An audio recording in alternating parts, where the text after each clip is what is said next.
বাদ দিয়ক, চব একত্ৰিত হওক। আমি মানুহ যদি চৰকাৰ গঢ়িব পাৰো, ভাঙিবও পাৰো। এইটো কোনে কৈছে? মই কোৱা নাই। নমস্কাৰ ৰায়, এইটো মই মানে জুবিন দাই কৈছো।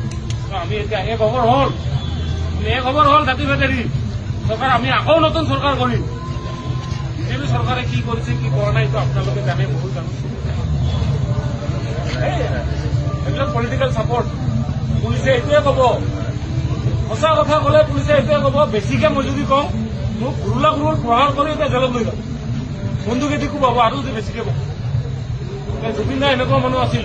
জুবিন দা মৰাৰ পিছত এই আহিব, জুবিন দা মৰাৰ পিছত এইটো হৈছে গোটেই সমাজ একলগ হৈছে নে? জাতিভেদ আছে নেকি? মন্দিৰ নহয়তো।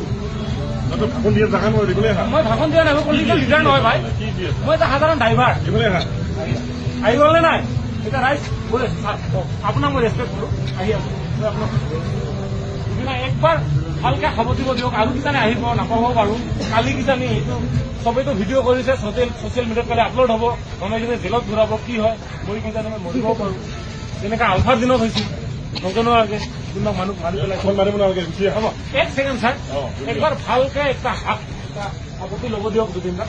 তাৰপিছত যি কৰে পাৰিলে মানুহ যি কৰে জুবিন দা সদায় আপোনাৰ